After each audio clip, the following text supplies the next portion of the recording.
안녕하십니까. 2021년 10월 11일 최병무 이펙트 시작하겠습니다. 어제 10월 10일이죠. 이재명 경기도지사가 민주당 대선 후보로 최종 선출됐습니다. 그런데 선거인단, 이제 최종적이죠. 선거인단, 3차 선거인단 그 투표에서는 완패했습니다. 바로 대장동 효과라고 보는데, 자, 대장동 의혹, 이거는 계속해서 이재명 민주당 대통령 후보를 압박할 것으로 보입니다. 그런 가운데 오늘 김만배 씨, 대장동 의혹의 주역이죠. 이 사람이 검찰에 출두합니다. 그런데 제가 오늘 말씀드리려고 하는 내용은, 자, 정영학 회계사, 천화동인 5호의 소유자죠.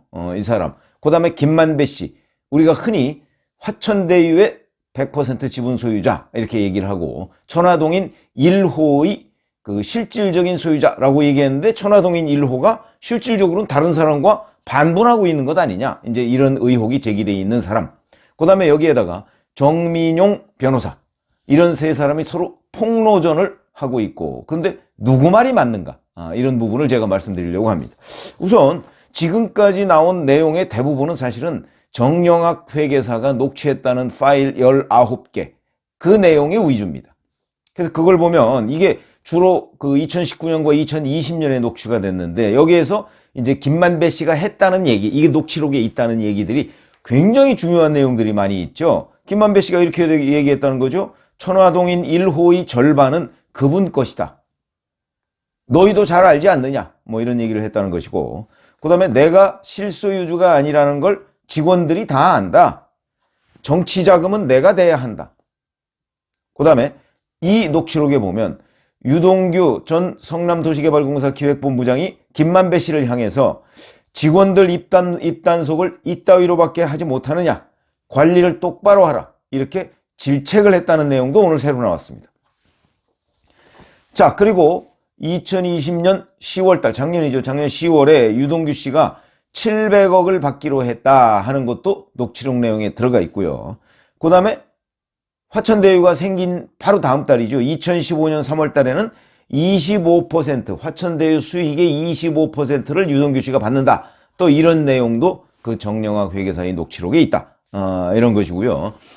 그 다음에 김만배 씨가 로비 얘기를 해가면서 성남시의회 전 의장한테 30억, 시의원한테 20억, 그래서 내가 실탄이 350억이다. 이런 얘기를 했다는 얘기도 녹취록에 있는 것으로 지금까지 이렇게 알려져 있죠. 그런데 이제 오늘 김만배 씨가 검찰에 하기 직전에 이제 변호인이 이 정영학 회계사의 녹취록에 대해서 반격하는 입장을 쭉 내놓은 것을 종합해 보면 이렇습니다. 아니, 그게 아니고 정영학 회계사가 검찰에 제출한 녹취록 내용의 90%는 허위다. 이런 식으로 얘기를 했고요. 그러면서 또 새로운 내용을 얘기했습니다. 녹취록에 나오는 대화에서 정영학 회계사도 한 5-6명 등 고위직 인사를 거론하면서 50억 원씩 인사해야 된다, 이렇게 얘기를 했다. 이거 합치면 이것도 200억, 300억 규모 아니냐, 이렇게 얘기를 하고 있습니다. 이것도 새로운 내용입니다. 그러니까 김만배 씨 측이 정영학 회계사를 위해서 반격을, 당신도 200억, 300억 정도를 로비 비용으로 쓰겠다고 얘기했던 사람이 내가 실탄 어쩌고 하는 얘기만 왜 폭로하느냐, 이런 식으로 반격을 가했습니다. 자, 그 다음에 또 이제 김만배 씨 측 변호인이 정영학 회계사를 향한 반격은 또 있습니다. 정영학 회계사가 검찰에 제출한 녹취록에 과연 이 본인이 200억 내지 300억 정도를 쓰겠다는 내용이 있는지 의문스럽다. 빠졌다면 자신에게 불리한 내용은 녹취록에서 고의로 제외한 것이다. 이런 식으로 얘기를 하고요. 그 다음에 김만배 씨 측 변호인은 또 천화동인 1호는 김만배 씨 소유로 배당금을 누구와 나눌 이유가 전혀 없다. 그러니까 유동규 본부장의 몫이 거기 있다. 또는 절반은 그분 것이라고 하는데, 아니다, 1호는 내 거다. 이런 식으로 주장을 하고 있는 겁니다. 그리고 김만배 씨 측이 곧 화천대유 측이라고 할 수 있죠. 100% 지분 소유자니까. 화천대유 측에서도 내놓은 얘기가 있습니다. 개발 이익이 예상보다 늘자 각자 부담한 비용을 서로 경쟁적으로 부풀렸다, 이렇게 얘기를 하고 있습니다. 이 말은 상당히 사실일 가능성이 높다, 이렇게 보고요. 자, 근데 이 두 사람이 서로 폭로전을 전개하는 가운데 이제 어찌 보면 정영학 회계사가 녹취록으로서 이건 뭐 폭로전이라고 할 수는 없죠. 굉장히 그 안에 뭐 김만배 씨, 유동규 씨 막 목소리가 나오니까 그런 것이고, 정민용 변호사라는 사람은 유동규 씨의 뭐 수족과 같은 사람 아닙니까? 성남도시개발공사 팀장으로 들어간 변호사고, 나중에 유동규 씨가 경기관광공사 사장으로 갔을 때 퇴임하기 직전에 유동규 씨의 개인 회사를 만들어서 대표는 자기가 취임했지만 그런 것이고, 그것을 올해 1월 달에 유원홀딩스라는, 유원이라는 건 유동규 씨를 얘기하는 거고, 홀딩스라는 회사를 차려서 사실상 유동규 씨의 페이퍼 컴퍼니를 자기가 대신 관리 운영해주고 있던 사람. 근데 이 사람도 자술서라는 걸 내가면서 이 폭로전에 또 가담을 했습니다. 그거 아시죠? 유동규 씨가 한테 들었다 뭐 이런 얘기죠. 유동규 씨가 천화동인 1호는 내 것이다 이렇게 얘기를 해가면서 김 씨에게 차명으로 맡겨놓았다고 여러 차례 나한테 말했다 이런 얘기고요. 그 다음에 자기가, 이건 자기가 했다는 건데, 유동규 씨한테 재혼할 여성 집 마련하는 비용 6억 8천을 빌려줬고, 또 전처와 이혼할 때 5억 원을 빌려줬고, 그래서 11억 8천만 원을 줬다. 이건 차용증까지 다 썼다. 뭐 이런 얘기를 했었고요. 그런데 유동규 씨 구속영장에 보면 김만배 씨가 유동규 씨한테 5억 원을 준 걸로 돼 있습니다. 그래서 요거는 좀 규명이 필요한 부분이다. 아마 검찰 얘기가 맞겠죠, 이거는. 이렇게 돼 있고요. 자, 그러면 정영학 씨의 녹취록, 김만배 씨의 반격, 거기다 정민용 변호사의 자술서. 도대체 이것들은 누구 얘기가 정확하게 맞는 것이냐? 다 조금씩 자기 방어용이 여기에 포함되어 있을 가능성이 있다. 이렇게 보고요. 그 중에서 제일 그래도 우리가 신뢰성이 가는 부분은 역시 녹취록이죠. 주장만 있는 것이 아니고. 그리고 정영학 회계사의 녹취록에는 사실은 거기에 김만배 씨 얘기, 유동규 씨 얘기 뭐 등등이 다 있습니다. 그렇기 때문에 자기의 육성은 과장됐다고는 할 수 있을지언정 그게 허위다 이렇게 얘기하기는 어려운 거죠. 그런 점에서 본다면 이 폭로전의 승자는 정영학 회계사가 될 가능성이 매우 높고요.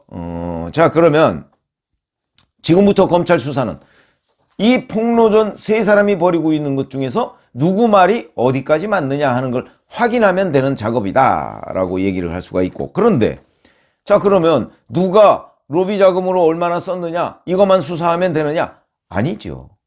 진짜 수사할 포인트는 따로 있습니다. 그거는 바로 유동규 씨의 배임 혐의입니다. 이 배임 혐의가 유동규 씨 혼자 이루어진 일이냐, 아니면 이재명 당시 성남시장의 지시에 의해서 이루어진 것이냐 하는 부분을 규명하는 것이 훨씬 더 중요합니다. 왜냐하면 그것이 바로 단군 이래 최대로 성남시에 그 5,503억을 환수한 이재명 성남시장이 공로냐, 아니면 단군 이래 최고로 멍청한 설계자 이재명 성남시장의 그 탓이냐. 왜냐하면 본인이 이 대장동 의혹의 최종 설계자라고 얘기를 했습니다. 유동규 씨는 그냥 실무적으로 자신의 지시에 따라서 이렇게 해 저렇게 해 라고 하는 것을 설계했을 뿐이다 이렇게 얘기를 했기 때문에, 그러면 이게 그 5,503억이라는 게 이재명 성남시장이 아니고 다른 사람이었다면 더 많은 자금을 환수할 수 있었다. 왜 그러냐면 초과이익 환수장치라는 걸 빼버렸기 때문에 이렇게 되는 거죠. 그러면 진짜 단군 이래 최대로 무능한 설계자가 되는 것이죠. 이 부분을 규명해야 됩니다. 이게 유동규 씨 배임 혐의의 핵심이고요. 유동규 씨 구속영장에도 있습니다. 그런데 지금 검찰이 몰아가고 있는 것을 보면 결국은 이 대장동 돈잔치에 돈을 먹은 사람이 누구냐 하는 것들을 뭐 주로 소환해서 조사하고 하다 보면 이 배임 혐의, 유동규 씨 배임 혐의를 설계한 것이 유동규 씨 혼자의 책임이냐, 이재명 성남시장과의 공동 책임이냐, 이걸 법률적으로 보면 공동정범이냐, 공범이냐, 이런 얘기가 되는 거죠. 이 부분은 그냥 슬그머니 뒷전으로 밀려날 가능성도 저는 대단히 많다고 생각을 합니다. 왜 그러냐? 이재명 경기도지사가 어제 민주당의 대통령 후보가 되고 오늘부터는 민주당의 대통령 후보입니다. 자, 검찰이 과연 민주당, 집권당의 대통령 후보를 이런 문제 가지고 건드릴 수가 있을까요? 저는 그래서 줄곧 이 수사는 유동규 씨 선에서 끝날 것이다. 꼬리 자르게 할 것이다. 제가 이렇게 말씀드리는 이유가 바로 여기에 있는 거죠. 과거의 경험 같은 걸 보면 결국 이거는 유동규 씨 선에서 끝나고 유동규 씨가 다 뒤집어 쓰고 감옥살이를 하고, 그리고 이재명 집권당 대통령 후보는 쉴드를 쳐서, 그래서 여기서 빠져나가도록 검찰은 만들어줄 것이다. 그것 가지고 이제 정치적으로 어떤 공방을 벌이느냐는 거는 검찰이 관여할 부분이 아니다. 이게 지금까지 저희가 보는 검찰관입니다.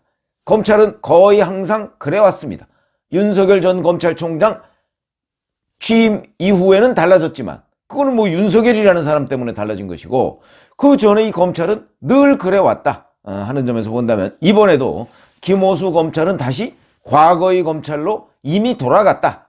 저는 이렇게 생각을 하기 때문에, 그렇다면 결국 유동규 씨 손에서 마무리 짓는 것 아니냐. 그건 뭐 이제 제가 예상을 하는 것이고요. 실제 저의 예상대로 이루어질 것인가 하는 부분은 조금 더 지켜보고, 오늘 동아일보를 보면 뭐 제가 항상 앞서간다고 이런 얘기를 드린 적이 있는데, 이미 유동규 씨가 화천대유 측으로부터 받은 돈이 뭐 11억 8천만 원 외에 상당히 많다. 그래서 종합하면 35억이다. 여기까지는 계좌 추적에서 확인했다. 이런 기사가 나왔습니다. 무슨 얘기냐면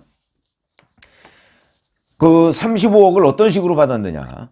20억 원과 15억 이렇게 두 차례 화천대유가 유원홀딩스에 송금했다.